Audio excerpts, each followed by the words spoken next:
여호와가 이르노라. 너희가 완악한 말로 나를 대적하고도 이르기를 우리가 무슨 말로 주를 대적하였나이까 하는도다. 이는 너희가 말하기를 하나님을 섬기는 것이 헛되니 만군의 여호와 앞에서 그 명령을 지키며 슬프게 행하는 것이 무엇이 유익하리요. 지금 우리는 교만한 자가 복되다 하며 악을 행하는 자가 번성하며 하나님을 시험하는 자가 화를 면한다 하노라 함이라. 그때 여호와를 경외하는 자들이 피차에 말하매 여호와께서 그것을 분명히 들으시고 여호와를 경외하는 자와 그 이름을 존중히 여기는 자를 위하여 여호와 앞에 있는 기념책에 기록하셨느니라. 만군의 여호와가 이르노라. 나는 내가 정한 날에 그들을 나의 특별한 소유로 삼을 것이요 또 사람이 자기를 섬기는 아들을 아낀 같이 내가 그들을 아끼리니 그때 너희가 돌아와서 의인과 악인을 분별하고 하나님을 섬기는 자와 섬기지 아니하는 자를 분별하리라. 이상은 하나님의 말씀입니다. 아멘. 할렐루야. 오늘도 이 새벽에 나오신 우리 귀한 성도님들 환영하고 하나님의 크신 은혜가 임하는 귀한 시간이 되기를 소망합니다. 여러분은 기억되는 삶이라는 말을 혹시 생각해 보신 적이 있으신가요? 사람들은 누구나 자신의 삶이 누군가에게 기억되기를 원합니다. 좋은 부모, 훌륭한 친구, 성실한 일꾼, 그리고 사회에서 저 사람은 인정받았다라는 것과 같은 것들로 이 기억되기를 원하고 있죠. 그래서 우리는 그에 따라 기념비를 세우기도 하고 스포츠 선수들은 명예의 전당이라는 곳에 들어가기를 원합니다. 그리고 역사의 한 페이지 가운데 내 이름이 기록되기를 원하죠. 이러한 소망은 인간이라면 누구나 가지는 아주 자연스러운 마음입니다. 그러나 세상에서 우리가 어떤 것을 우리의 기억을 남기고자 한다고 해서 그것이 계속 지속되는 것 같지는 않습니다. 시간이 지나면 점점 희미해집니다. 아무리 위대한 인물이라도 세상의 영광을 얻은 사람이라 할지라도 시간이 지나면 점차 잊혀져 버리죠. 역사 속에 길이 기억될 것 같은 이름도 시간이 흐르면 희미해지고 심지어는 그 업적조차도 빛을 잃어가는 것 같습니다. 어쩜 오늘날처럼 빠르게 변화하는 이 시대 가운데서 어제의 성취가 오늘의 기획에서 쉽게 사라지기 일쑤이죠. 그럼 우리의 노력과 성과가 오랜 시간 지나고도 여전히 기억되는 삶을 살기 위해서는 우리 어떻게 해야 할까요?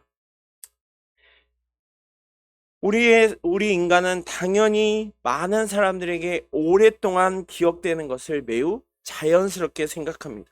아니, 그것이야말로 우리 인간의 최고의 욕구 중에 하나가 아닌가 싶습니다. 하지만 성경이 말하는 참된 기억은 사람에게 집중되는 것이 아니라 바로 하나님께 집중되어 있습니다.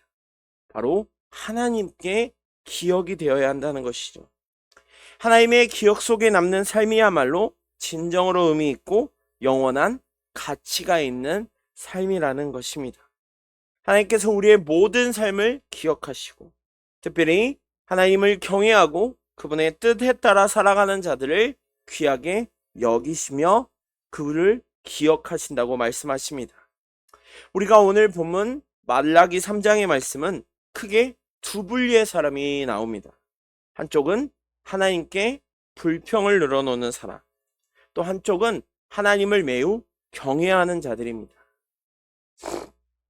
특히 이 경외하는 자들의 마지막엔 하나님이 그들의 이름을 기념책에 기록하신다라고 말합니다. 그럼 우리는 과연 하나님의 기억 속에 남는 삶을 살고 있습니까? 아니면 사람들에게는 분명히 기억되고 좋은 이미지로 남아있지만 그거보다 더 훨씬 중요한 하나님께는 기억되지 않는 삶을 살고 계시지는 않습니까? 우리의 매일의 삶 속에서 우리가 정말로 하나님의 뜻을 따라 살아가고 있는지, 그리고 하나님의 눈에 귀한 자로 보이고 있는지, 그리고 하나님에게 기억받는 삶을 살아갈 수 있는지 우리 이 시간 다시 한번 살펴보길 소망합니다. 자, 말라기 3장의 배경을 잠깐 살펴보면 이스라엘 백성들이 하나님을 향하여 불평불만을 늘어놓는 자들로부터 오늘 본문은 시작합니다. 그것은 당시 이들이 포로 생활에 돌아와 이제 자신들이 약속하셨던, 하나님이 다시 회복시켜 주실 거라고 말씀하셨던 그 땅으로 돌아와 살아갑니다. 그런데 그들의 기대와는 달리 포로에서 자신들이 원했던, 하나님의 약속하셨던 약속의 땅에 오는 순간 모든 것들이 행복하고 만사형통하고 그 길이 순탄하게만 풀려 있을 것 같은데, 그들의 기대와는 다르게 현실은 전혀 그와 다릅니다. 그로 인하여 그들은 매우 불경스러운 말들을 하죠. 하나님을 섬기는 것이 헛되다고 말합니다. 하나님을 신뢰하는 것에 의문을 품으며 오히려 흔들리고 불평하며 나아가고 있죠. 이런 상황 속에서 우리의 삶은 어떤가요? 우리의 삶 역시 주변에 있는 상황과 환경 가운데 언제든지 흔들릴 수 있다는 것이죠. 그래서 오늘 본문은 우리의 신앙이 어떤 자세로 하나님 앞에 굳건히 서야 할지 다시 한번 묻고 있습니다. 오늘 특별히 두 분류, 하나님을 불평하는 자들, 그리고 하나님을 경외하는 자들, 이 두 분류의 모습을 살펴보며 우리의 신앙을 다시 한번 살펴보고, 그리고 하나님의 기억 속에 남는 자로서의 삶이 무엇인지를 함께 살펴보는, 그리고 깨닫는 귀한 시간 되기를 소망합니다. 자, 첫 번째로 13절에서 15절 말씀 가운데 불평하는 자들의 모습이 드러납니다. 이들은 하나님께서는 이 이스라엘의 불평을 지적하시며 지금 그들의 신앙 생태가 매우 왜곡되어 있고 무너져 있음을 말씀하고 있습니다. 자, 우리 13절에서 15절 말씀 우리 다 같이 보겠습니다. 여호와가 이르노라 너희가 완악한 말로 나를 대적하고도 이르기를 우리가 무슨 말로 주를 대적하였나이까 하는도다. 이는 너희가 말하기를 하나님을 섬기는 것이 헛되니 만군의 여호와 앞에서 그 명령을 지키며 슬프게 하는 것이 무엇이 유익하리요. 지금 우리는 교만한 자가 복되다 하며 악을 행하는 자가 번성하며 하나님을 시험하는 자가 화를 면한다 하노라 함이라. 아멘. 자, 여기 보면 당시 이스라엘의 신앙 상태에 대하여 하나님이 지금 말씀하고 계십니다. 이스라엘 백성들이 바벨론의 포로 생활로 가운데서 돌아와서 하나님을 섬기고 있습니다. 예배도 드리고 있고 하나님의 뜻을 쫓아 나아간다고 말하고 있습니다. 그런데 그들의 기대와는 전혀 동떨어진 현실의 쌓임으로 말미암아 그들의 마음 가운데는 깊은 불만이 자리 잡고 있었죠.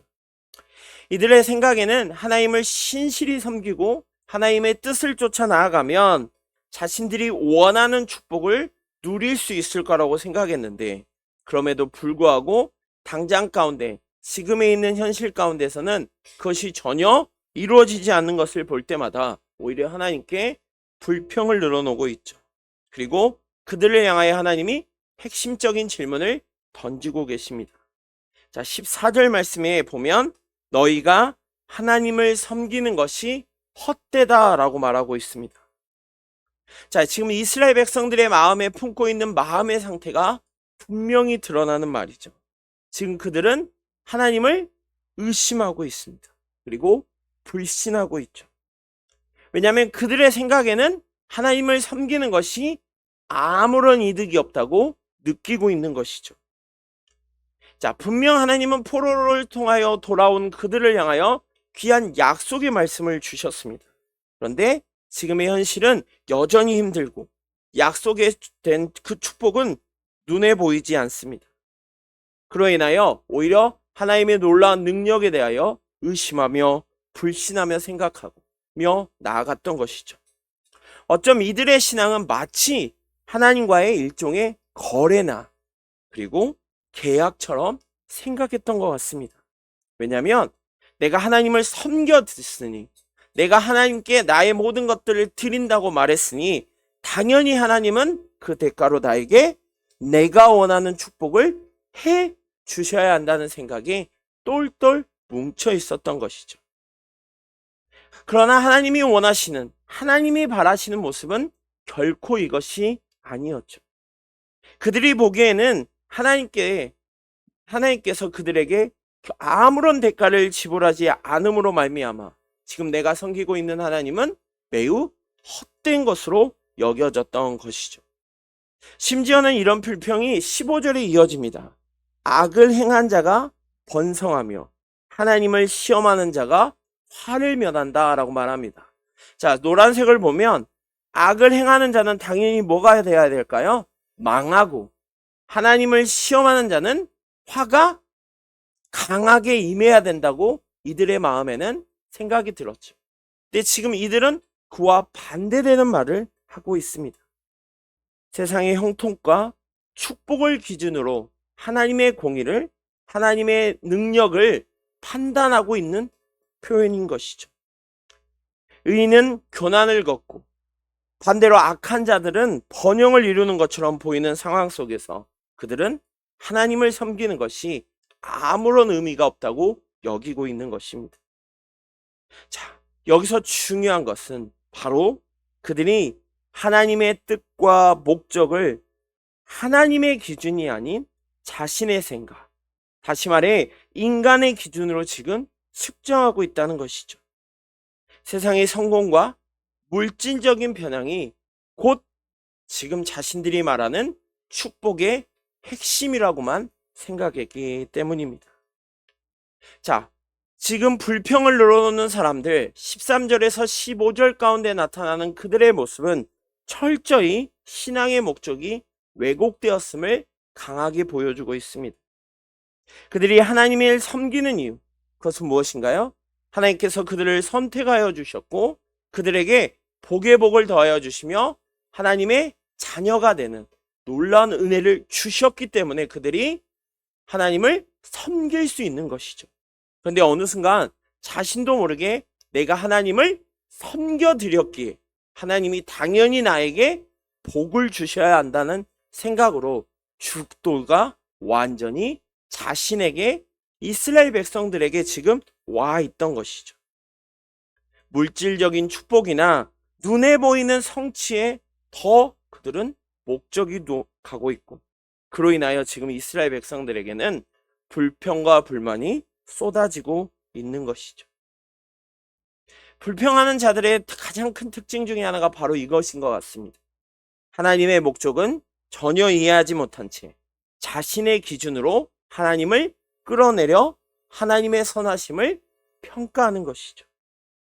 그들은 하나님이 자신들의 삶의 주권자로 결코 인정하는 것이 아니라 자신의 기대에 맞춰주는, 마치 로또인 마냥 내가 어떤 소원을 빌어주면 반드시 이루어질 어떤 요술 램프와 같이 하나님을 취급했던 것이죠. 그런데 이런 불평은 단순히 한 사람만의 문제가 결코 아닙니다. 신앙의 본질을 흔드는 매우 위험한 것일 뿐만 아니라 나아가서는 공동체 안에서 그것들이 퍼질 때 다른 사람들에게도 그 불평이 계속해서 영향을 미친다는 것이죠. 자, 말라기 3장에 나오는 백성들의 불편이 점점 확산됩니다. 그로 인하여 이스라엘의 신앙 공동체 전체가 하나님에 대한 신뢰를 잃어갔던 것이죠. 처음에 어떤 사람이 하나님 살아계신가? 하나님이 진짜 살아계시다면 이 현상 가운데, 이 어려운 가운데 우리를 결코 외면하지 않으셨을 거야 라고 말합니다. 몇몇 사람들은 아니야, 하나님은 살아계셔. 네가 잘 모르는 거야. 더 하나님께 매달리면 하나님이 들어주실 거야 라고 말합니다. 그런데 어느 순간 이것이 바뀌게 되죠. 어느 순간 하나님을 향한 마음은 사라지고 하나님을 향한 불평과 불만만이 더욱 넘쳐나게 된다는 것이죠. 이처럼 불평은 단순히 한 사람만의 신앙을 무너뜨리는 것이 아니라 수많은 사람들의 신앙까지도 무너뜨릴 수 있다는 것이죠. 신앙의 본질을 잃어버리고 하나님의 관계가 단절될 수 있는 매우 위험한 것이라는 것이죠. 사랑하는 성도 여러분, 혹시 우리 귀한 성도님들은 하나님이 나에게 어떤 존재이십니까? 하나님의 기억이 될 만한 자의 모습이 아닌 오히려 불평불만을 늘어놓고 있지는 않습니까? 내가 하나님께 기도합니다. 그런데 그 기도의 조건에 하나님은 반드시 응답하시죠. 그런데 그 응답의 조건이 정말 하나님의 때와 하나님의 목적과 하나님의 의도가 아닌 내 뜻과 내 때와 내 목적에 치우쳐 있고 계시지는 않습니까? 세상의 성공이나 형통을 기준으로 하나님의 선하심을 끌어내려 평가하고 계시지는 않습니까? 하나님은 그런 자의 모습을 원하지 않으십니다. 그리고 우리를 부르셨을 때, 우리에게 귀한 은혜를 주셨을 때 그런 하나님은 결코 아니시라는 것이죠. 우리가 매 순간순간마다 우리에게 계획하신 궁극적인 목적을 믿고 하나님을 신뢰하는 삶을 살아가야 될 줄 믿습니다. 자, 앞서 13절에서 15절까지는 하나님을 향하여 불평을 늘어놓는 자들의 모습이었습니다. 자, 이어지는 16절에서는 이와 전혀 반대되는 사람의 모습이 드러나고 있죠. 자, 16절 말씀 우리 다 같이 보겠습니다. 16절 말씀입니다. 그때 여호와를 경외하는 자들이 피차에 말하매 여호와께서 그것을 분명히 들으시고 여호와를 경외하는 자 그 이름을 존중히 여긴 자를 위하여 여호와 앞에 있는 기념책에 기록하셨느니라. 아멘. 자, 이들의 모습은 앞선 13절에서 15절에 나왔던 불평을 쏟아내는 자들, 원망하는 자들과 달리 하나님을 지금 두려워하고 경외하며 그 믿음 속에서 서로 격려하며 대화를 나누는 자들이라고 말합니다. 자, 지금 하나님은 이들의 반응을 기뻐하시며 그들을 기억하시고 그들의 이름을 기념책에 기록하시겠다고 말씀하십니다. 자, 하나님을 경외하는 자. 자, 이 경외는 단순히 하나님을 두려워함, 떨림을 말하는 것이 결코 아닙니다. 이 경외라는 것은 하나님에 대한 깊은 존경과 신뢰, 그리고 그분의 뜻에 따라 내가 살아가겠다라는 순종의 의미를 담고 있는 말이 바로 이 경외라는 말이죠. 잠언 9장 10절에 이렇게 말씀합니다. 여호와를 경외하는 것이 지혜의 근본이요 거룩하신 자를 아는 것이 명철이다 라고 말합니다. 한마디로 하나님을 경외하는 자들은 하나님이 어떤 분이신지, 그분의 거룩함과 공의가 어떤 것인지를 누구보다도 명확하게 알기에 존경과 순종함으로, 순복함으로 나아간다는 것이죠. 물론 그들 역시 아까 불평을 늘어놓던 자들의 모습과 똑같이 현실의 상황은 너무 어렵습니다. 눈에 보이는 현상 가운데서는 매우 어려움만 가득합니다. 하지만 그들은 눈에 보이는 당장의 어려움에 흔들리지 아니하고 하나님이 역사하실 그 선하심을 믿고 나아가죠.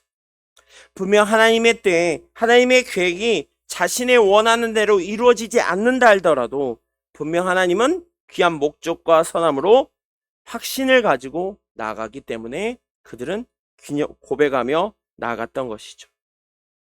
자, 16절 말씀에 여호와께서 그것을 분명히 들으셨다고 말합니다. 자, 하나님을 경외하는 자들의 말과 그들의 마음의 상태를 하나님께서는 결코 외면하지 아니하고 듣고 계신다는 것이죠. 자, 우리가 기도하고 우리가 하나님께 간구하는 이 모든 것들을 하나님은 반드시 듣고 계신다는 것입니다. 그리고 그 작은 행동 하나하나를 통하여 우리를 결코 외면하지 아니하시며 우리가 하나님을 향한 작은 대화, 믿음의 고백, 그리고 신앙의 결단까지도 하나님은 주목하여 듣고 계신다는 것이죠. 그리고 더 나아가 그런 자들, 하나님을 경외하고 존중히 여기는 자를 기념책에 기록하겠다고 말합니다. 자, 고대 강국에서 중요한 사건이나 인물들을 기록하기 위하여 특별히 기념책을 사용하죠.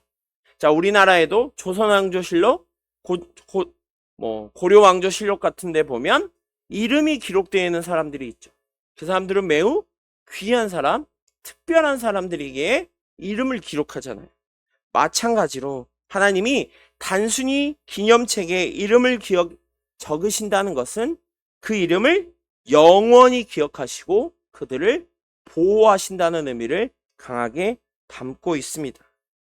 불평하는 자들은 하나님의 공의와 축복을 의심하며 불신하지만 경외하는 자들은 하나님께서 결코 그들의 소리를 간구를 반드시 들으시고 기억하시라는 확신 속에서 지금 나아갈 수 있다는 것이죠. 사랑하는 성도 여러분, 오늘 우리는 결단하며 나아가야 합니다. 하나님을 경외하는 자들은 어떤 상황 속에서도 하나님을 인정하는 결단을 하듯 우리 역시 하나님의 말씀을 붙잡고 결단하며 나아가길 소망합니다.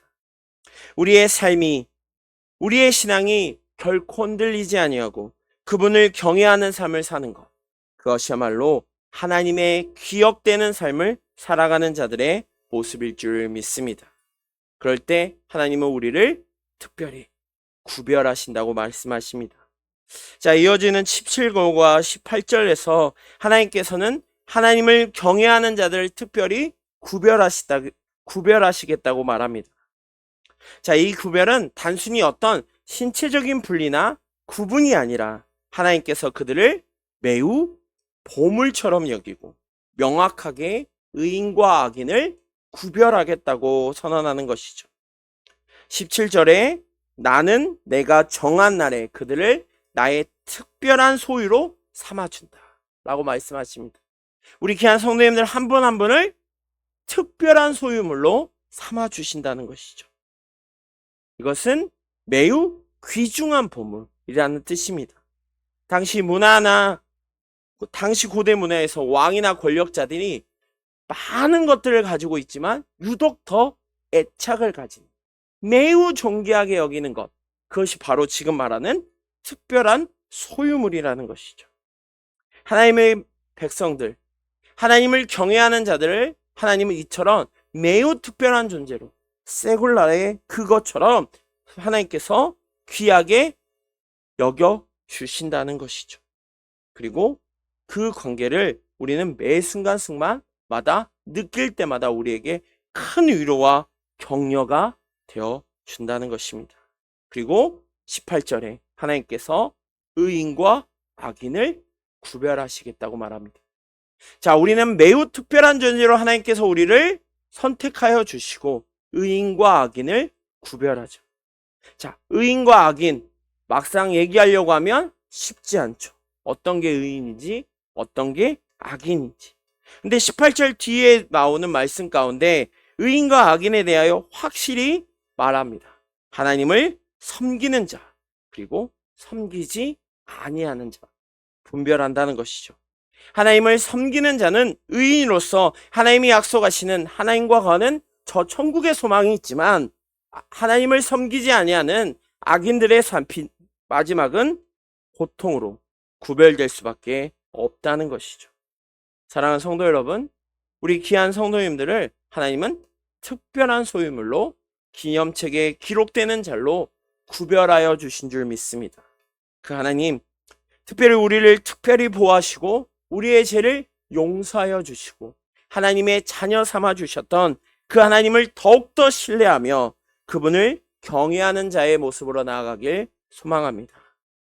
불평하는 자들은 하나님이 섬기는 것이 헛되다고 말하며 눈앞에 보이는 현실에 낙담하지만 우리 하나님을 믿는 자들, 하나님을 경외하는 자들은 오히려 하나님을 더욱 경외하며 신뢰하며 하나님의 말씀에 순종함으로 나아감을 통하여 우리에는 하나님의 특별한 소유물 그리고 기념책에 기록되어 있는 악인과의 삶 가운데서 구별되는 하나님의 거룩한 소유물, 보물이 되실 줄 믿습니다.